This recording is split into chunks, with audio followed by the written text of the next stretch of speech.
This is Abnormal Entertainment. 2, 3, 4.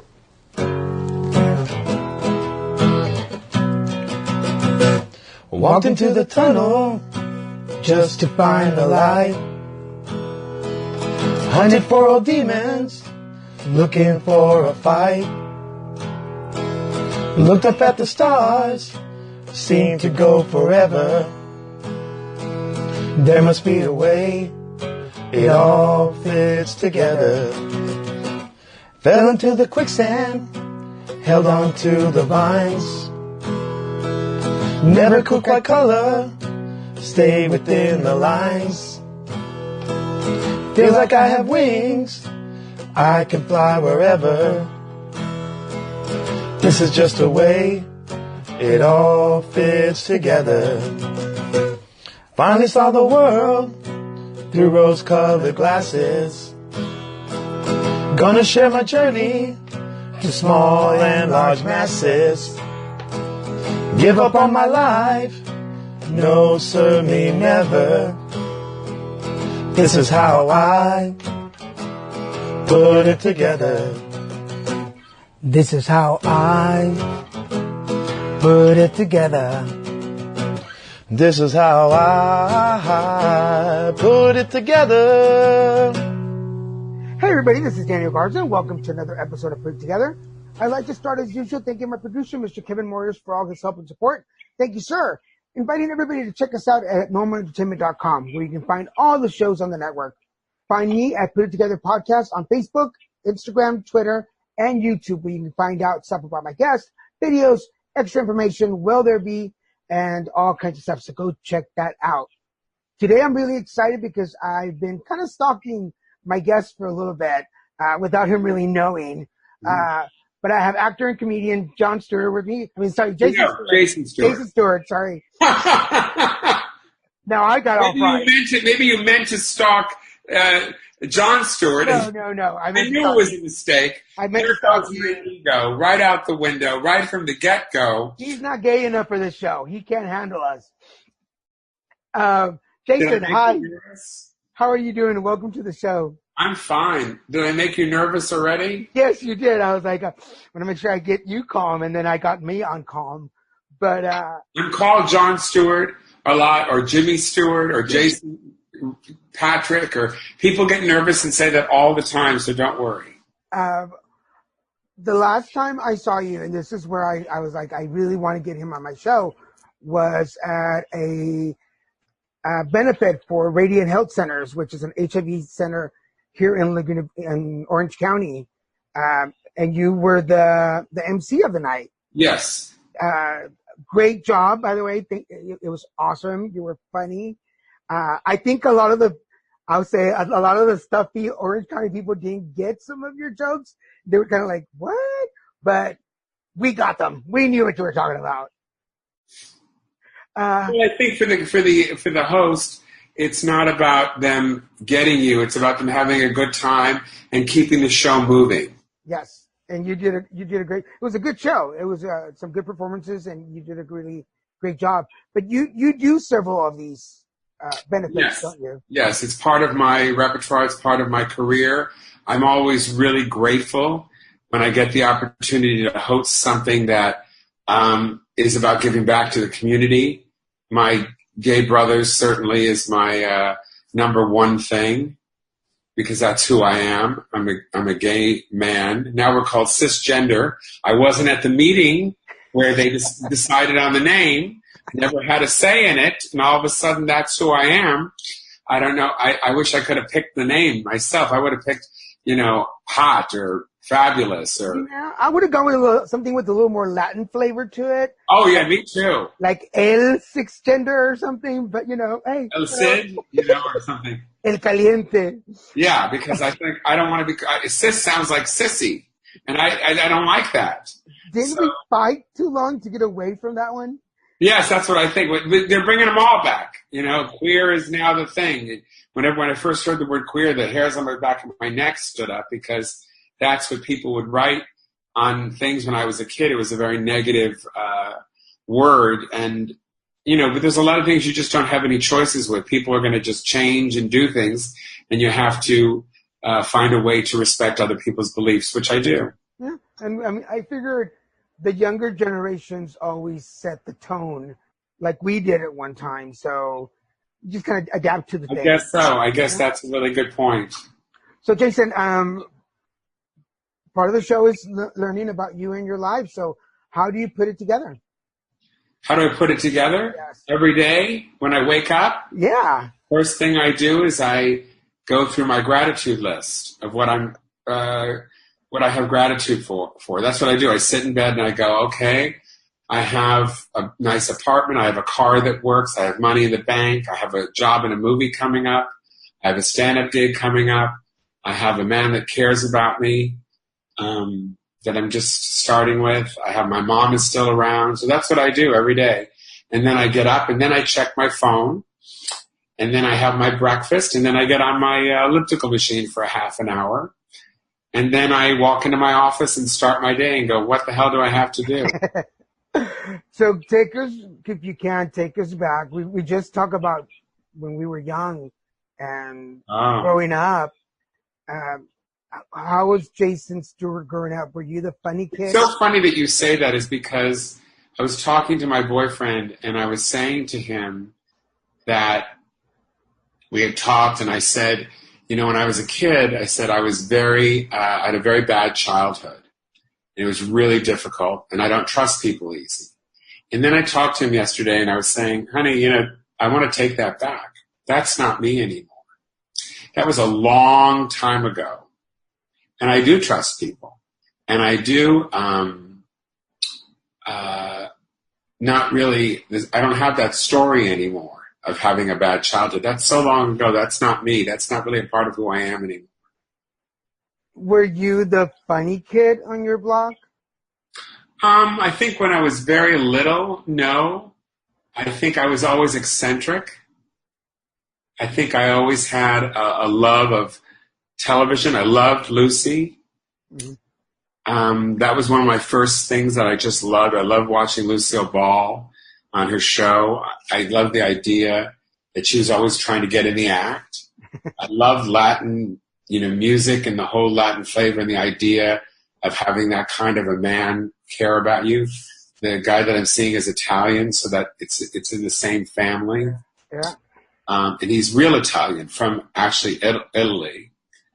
And,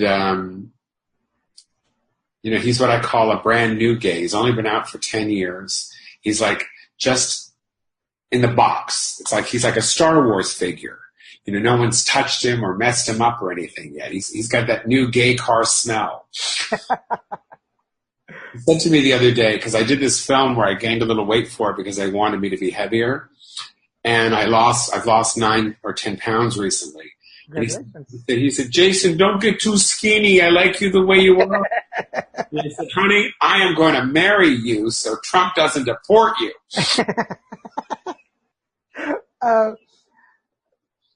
How old were you? Talking about the gay side, were you very young? Because we talked about the sissy part before we started really recording. How old were you when you realized who you were? I never wasn't gay.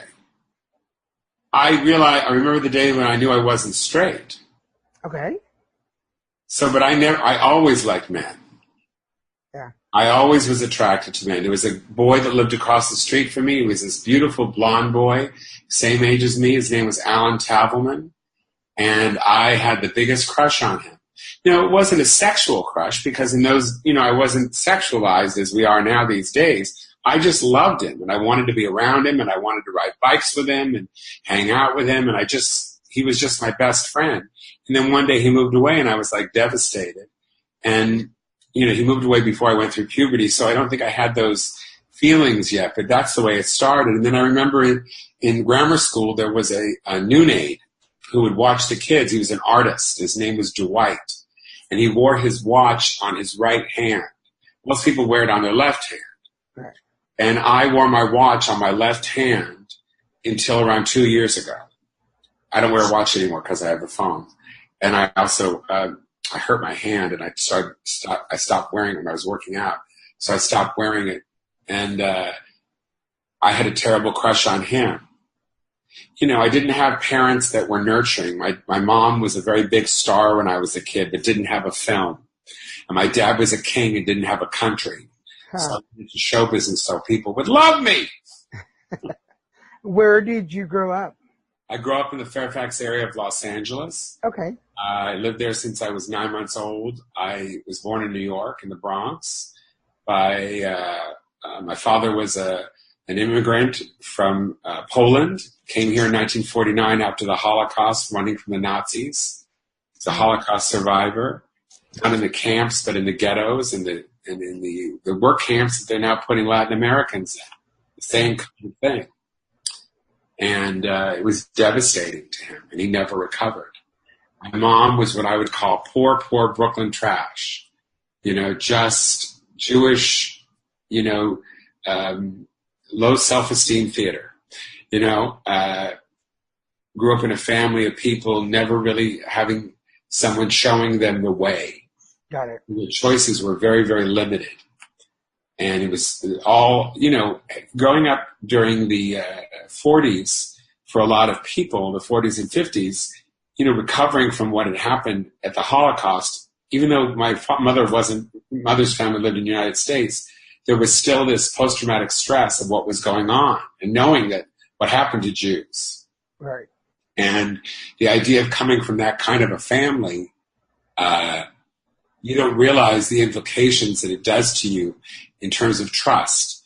So growing up, my father always used to say, you can't trust anybody but the Jews. That's it. And I watched all these crazy people, and I realized you could trust everybody but the Jews. But what I really learned at a very young age, I remember sitting with my cousin who was the same age as me. We were watching I Love Lucy on a Magnavox TV. And my parents and his parents were yelling and screaming and fighting. And he said, we're the chosen people. I said, what do you mean? She says, I said, what do you mean? Everybody's Jewish, right? He said, no. I said, isn't Lucy Jewish? No, she's not Jewish. I think I was 5 or 6. And I realized, not everybody is Jewish. He says, well, the Jews are the chosen people. And I looked around at his parents fighting and my parents fighting, and I realized, nobody's a chosen people. That's not true. It's really not. We're all the same. Right. The color of our skin has to do with one thing and one thing only, weather. Yeah. If you were born in Africa, your skin's going to be darker. If you were born in Sweden, your skin's going to be lighter because there's more snow and cold. There's more heat, you're going to be darker. That's just the way it is. That's all that it really is. Yeah. You grow up in an environment here in Los Angeles where I live, and I love my latte drinking, liberal, free to be you and me people. That's who I am, and that's who I intend to be. I'm anti-gun. I'm anti-racism. I judge each person as I meet them. Certainly, your culture tells you where you come from and part of who you are. But it's not all of who you are. If you live in Los Angeles, that's also a part of you. And I think that that's a big, big deal for me in my life. Not judging people. And from that day with my cousin, I remember thinking, I'm never going to judge anybody just because if they're Jewish or not Jewish or this or that.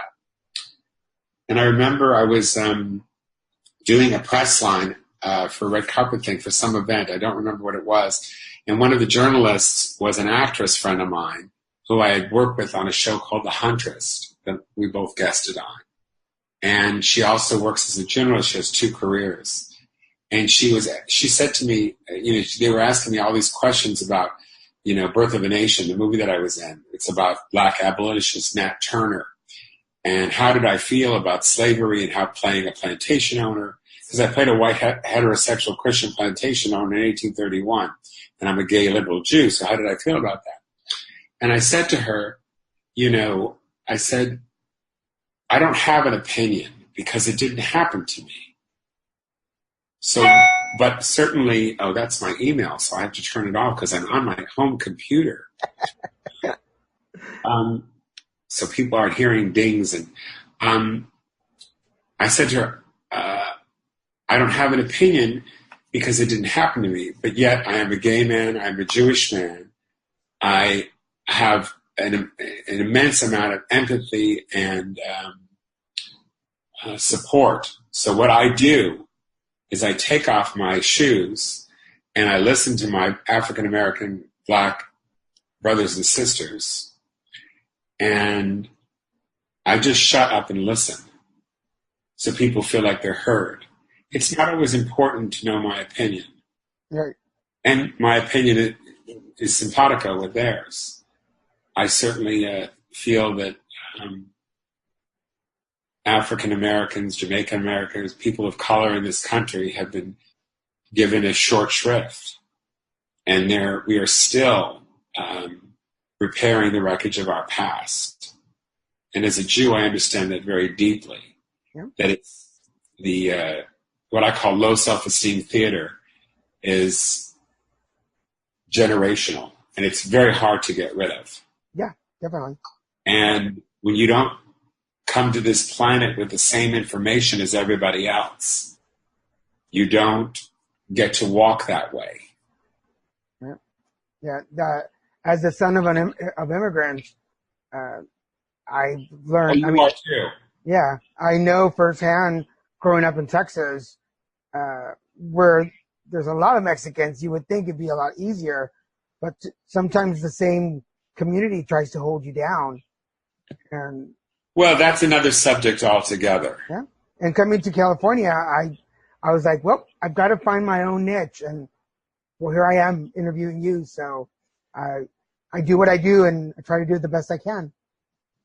And not, like you said, not be victim to what my parents went through or whatever. It's hard. That's a whole other subject matter. There's people in your own community. And I think I've been a little, what's the word? I've been a little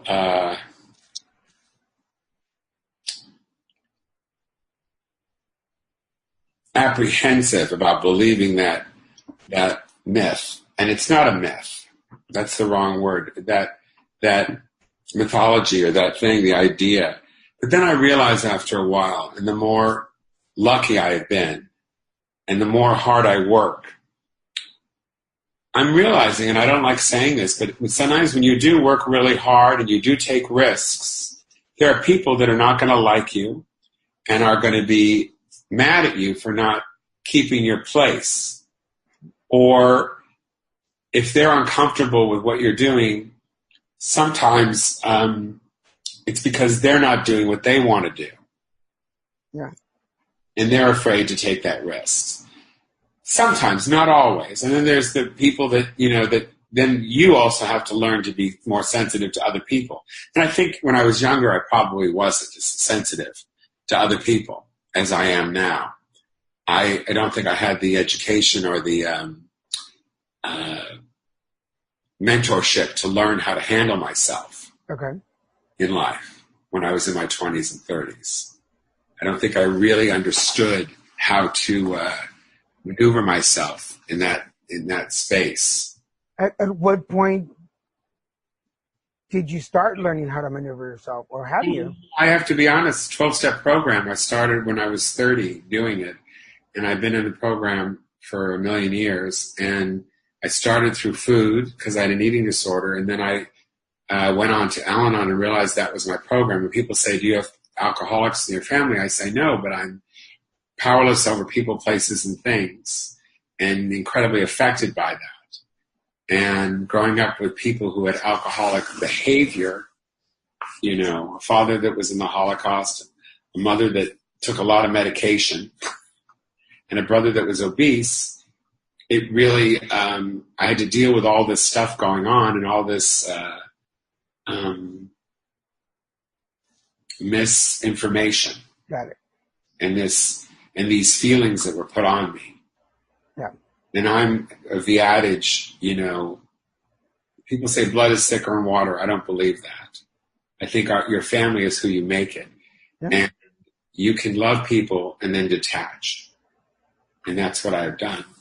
Yeah. I'm a 12-stepper myself. I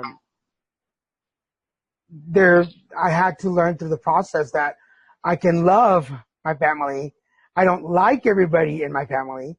And I had to figure that out, how to disconnect myself a little bit so that I could grow and get out from under their roof or their cover. Love's a funny word, isn't it?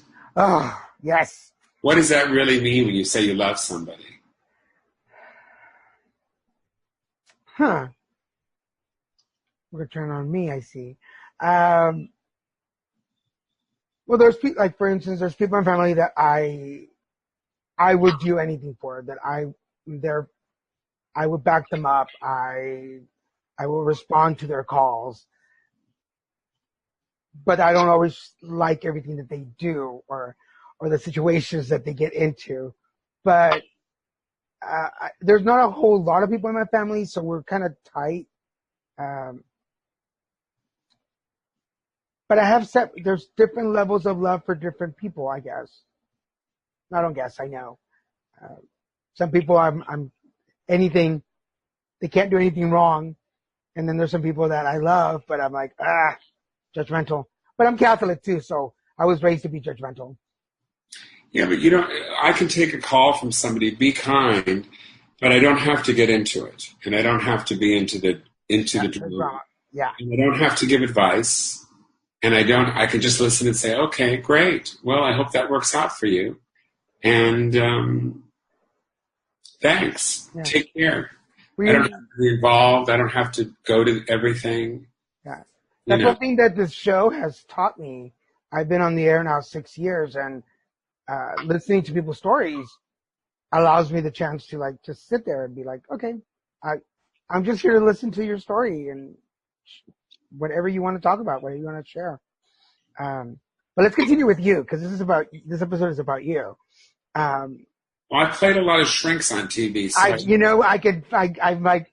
don't want to cry. It's not about I've had my episodes. Cry? Huh? Am I making you cry? You got me thinking now, and I'm like, not before lunch. How dare you, Jason Stewart? Oh, God. Well, I've let people go in my family, and it's okay with love. But if someone calls me, and sometimes they do, I talk to them. I don't have any resentments. I don't have any, I don't have any bad feelings. Most of the time, I just, pray for them in the sense that hope that they're able to get past all of their,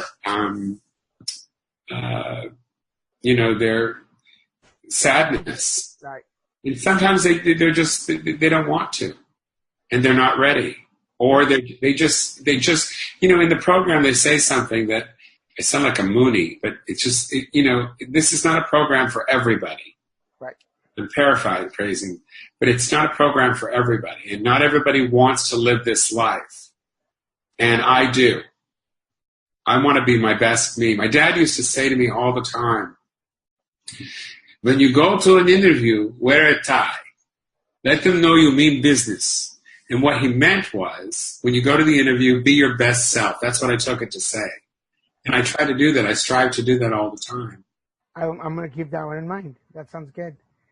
Because we don't have a lot of time. I'm going to speed up a little bit. Please. But I want to know, they say that the best comedians are those that have suffered the most. Do you think that's true? No, I think it's a talent first that you have. It's also a vocation. There's so many elements to it, and there's a dedication to the work. It's a craft. I headlined comedy clubs for 25 years. I've been a comedian for 35, and I don't headline in comedy clubs anymore. Very rarely. I do appearances, and I do gay events or Jewish events or theater gigs with my friends, or I do a club gig in the Los California area with my friends, comedians that are friends of mine, and I work at the Laugh Factory a lot and occasionally at the Improv. I will be at the Improv August 17th. Okay. So people come out, please. August 17th, the Improv in Hollywood, California. And that's what I do. I'm putting it on my calendar as we speak. Okay, cool. Are you going to come? I'm going to try, yes. Don't try. What are you trying? It's a week away. You can't make a commitment. You can't get off that bed. No. Those green pillows. Green's my favorite color, so I will put it on my. Pull your shirt down in the front so it doesn't look so off. like I have boobs. No, but it looks wrinkled. There we go. I want you to look. Okay, I will come in. I don't want you to look like you slept in it. I changed for you. I even combed my hair. Me too. I will come and see you at the Improv on Friday, August 17th. I will. It's going to sell out, so make sure you make a reservation. I'll make sure to be there. Like, hi, remember me? Remember me? We were in bed I'm not together. saying to act crazy. We were in bed together. Remember? No. I talked to you in bed. Remember? You're one of many. So at what point in your life does the show business bug get to you? Get to you? Yeah. What?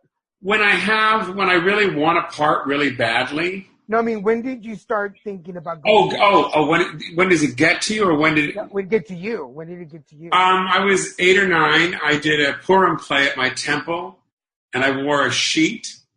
It was ripped up, and I was on stage, and I remember thinking, But the moment I think that it really got to me, I was doing an original play called Santa Claus for President, and I played Santa Claus.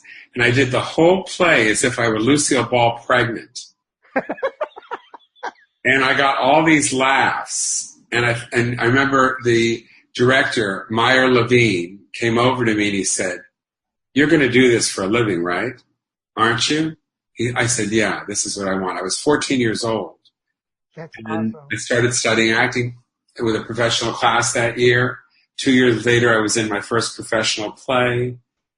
3 years later, I had my first guest star on a TV show. And, 8 years later, I did my first movie. And 10 years later, I started stand-up. Wow. What pushed you into stand-up? No one would hire me. I could barely get a job as an actor because I was gay. And people would tell me that to my face. So it's not something I imagined. I would actually be told I was too light in my loafers, my slip is showing. Someone like you is not going to be able to work until you're older.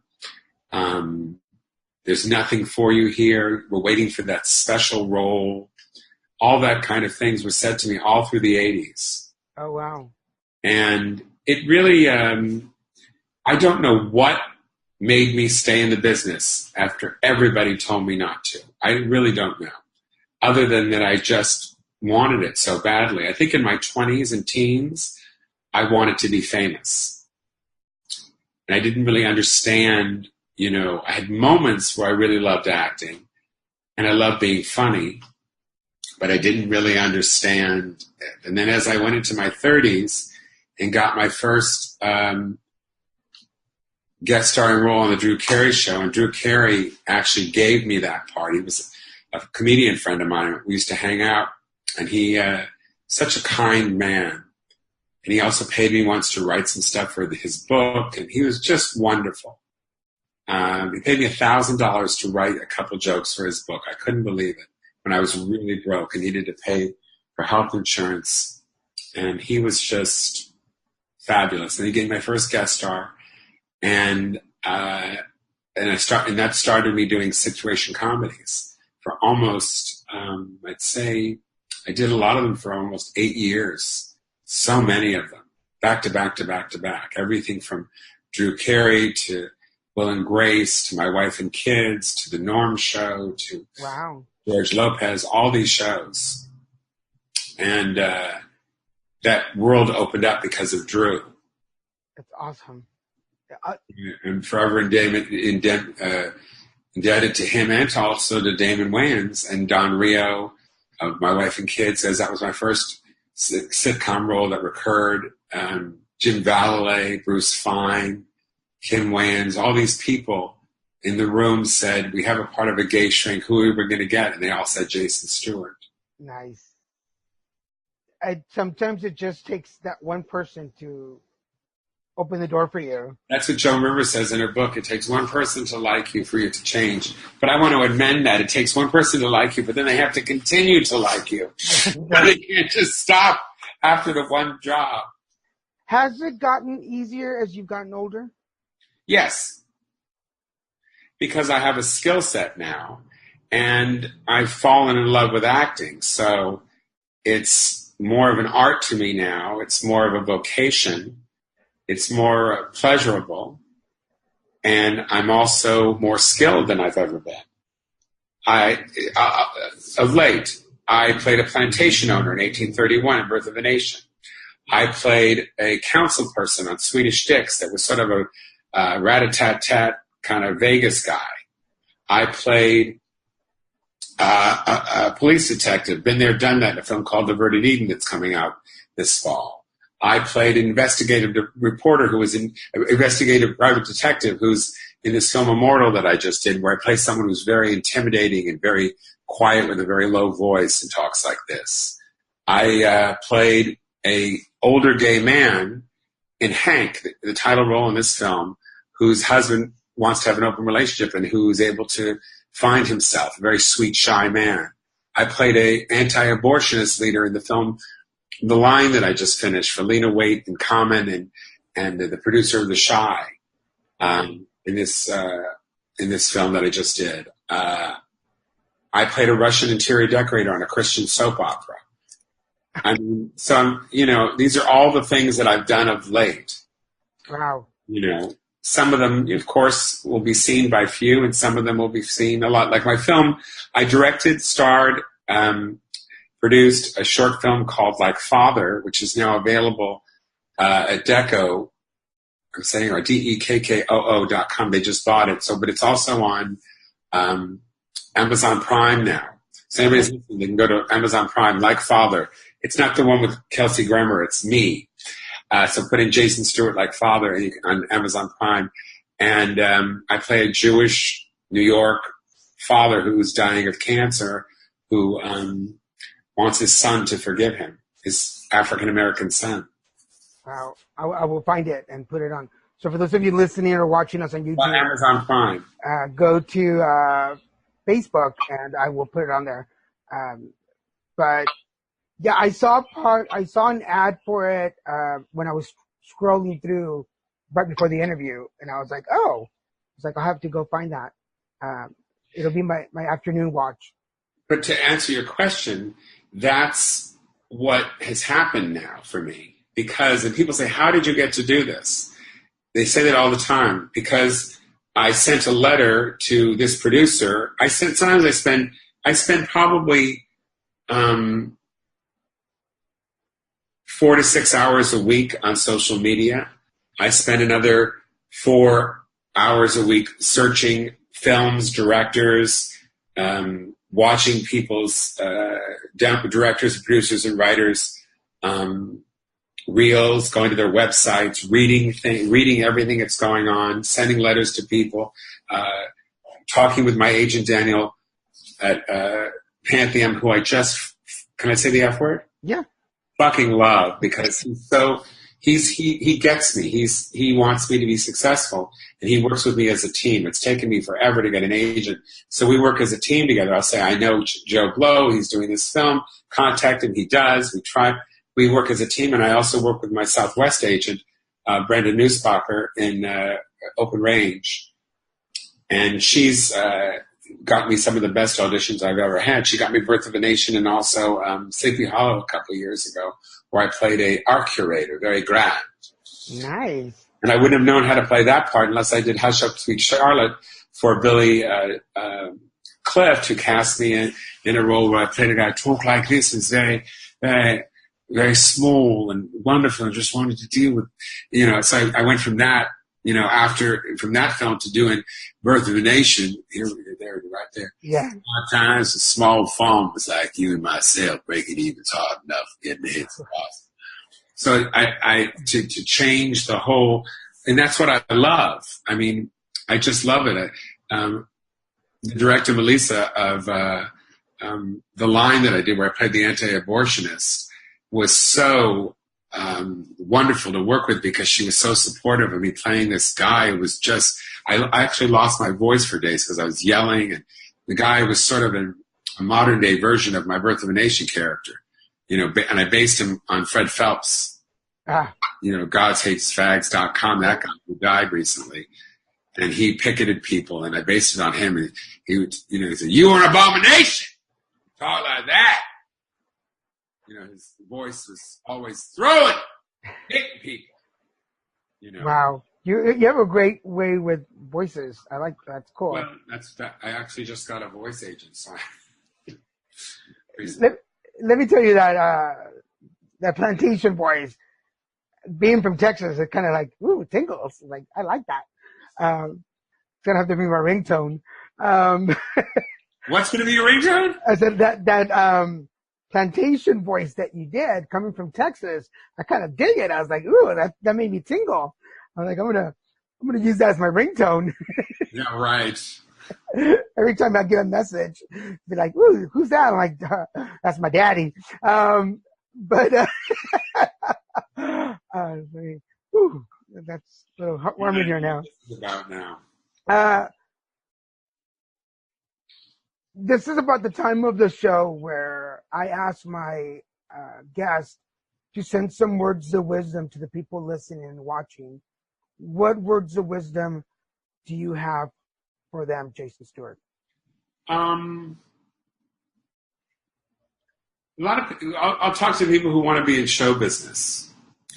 A lot of people will see a film or a TV show or read a book or watch a piece of theater or go to a stand-up comedy club and say, God, I want to be on stage. I want to do that. And they don't realize that is not for everybody.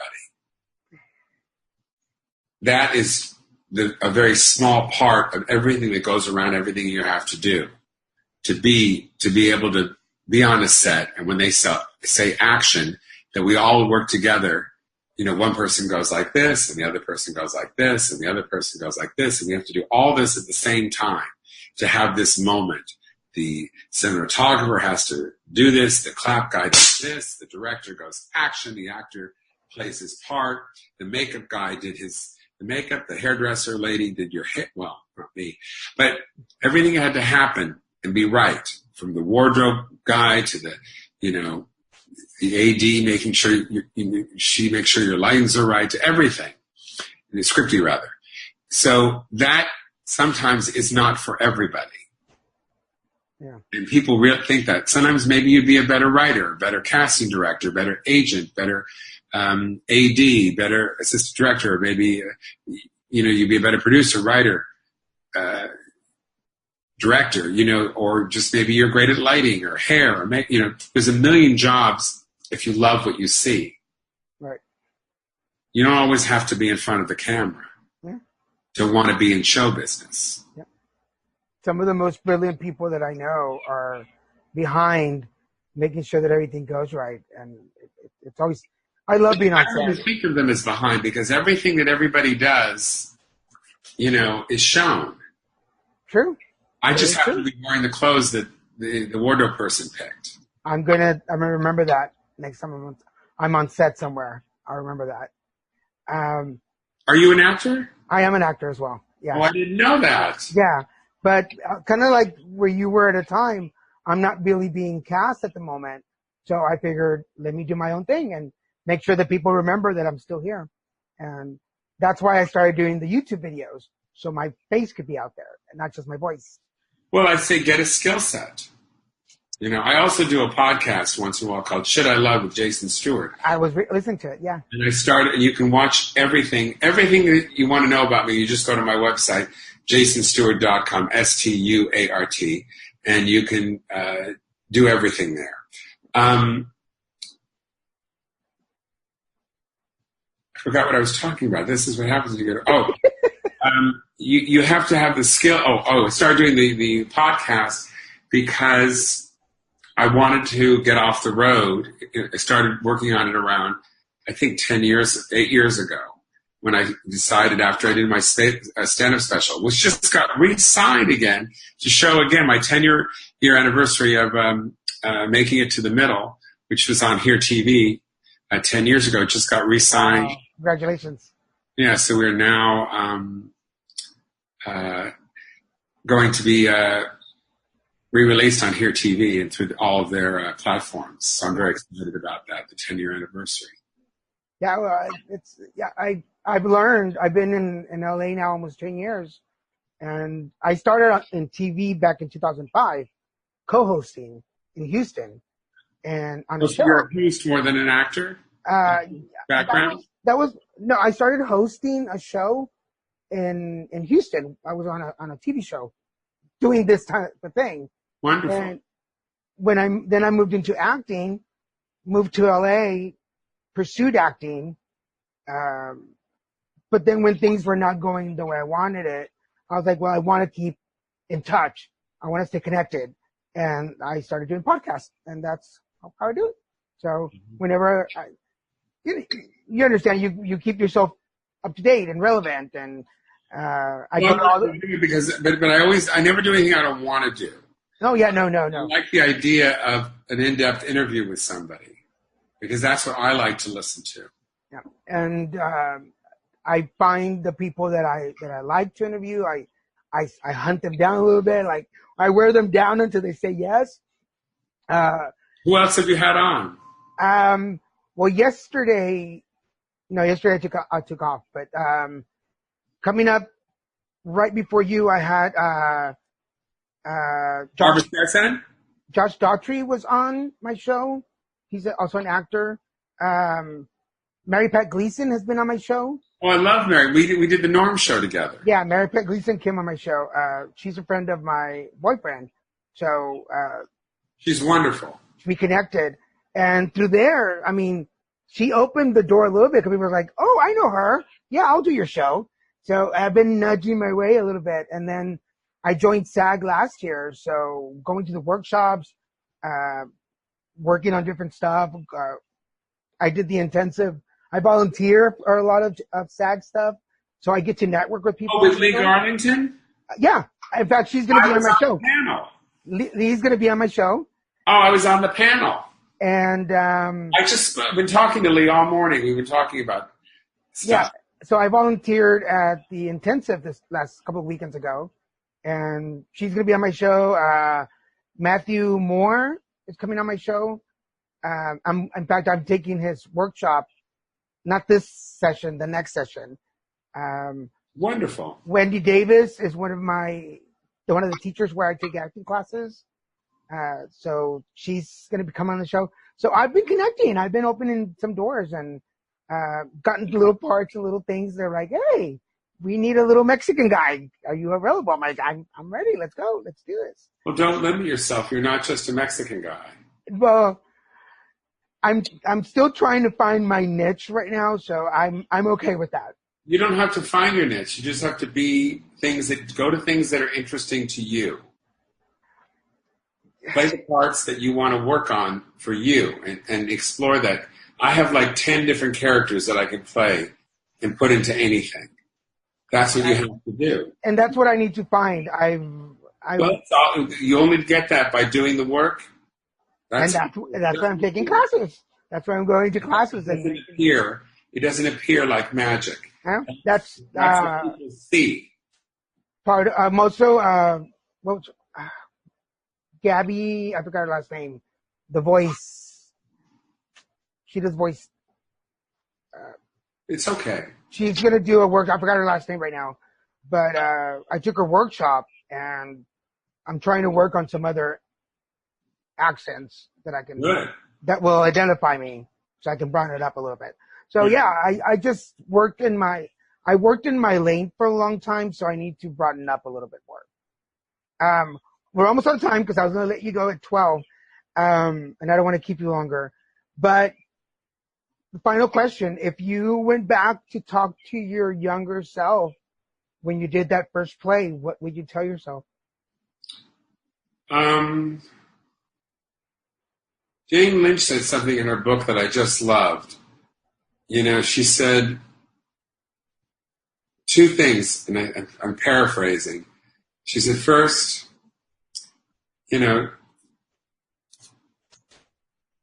don't make yourself crazy. Don't sweat the small stuff. And the second thing was, ditch the perm. I'll remember that one. Jason, thank you so much for taking the time this morning to talk to me. I really appreciate it. Congratulations on the 10-year of your special. I will post links and stuff on my page so people can find it. But will you please tell them again where they can find you and your link? Yes, everything that you want, you go to jasonstewart.com, STUART. Awesome. Thank you again so much for taking the time to talk to me. I'll probably come back and bug you again, and maybe we can do another one or have a sit down, because I feel like I'd love to pick your brain on the artistic side and see if I can take any tips that I can work with. Sure. But I will reach out to you soon enough. Good luck. Thank you. Have a good day. For everybody out there listening, we've been with Jason Stewart. If you want to find out more, go to the Facebook page, Put It Together Podcast, where you can find all the information on the show. Check us out at abnormalentertainment.com, where you can find everything about our network. Thank you, Mr. Kevin Warriors, for all his help and support. And this is Daniel Garza saying, hey, put it together. This is how I put it together. This is how I put it together. This is how I put it together. Subscribe to Put It Together on iTunes, Stitcher, and at abnormalentertainment.com/putittogether. Find Put It Together on Facebook and tweet Daniel at Lil Messican, LILMESICAN. And for more podcasts, comics, books, movies, and more, head to abnormalentertainment.com. You've been listening to the Abnormal Entertainment Network.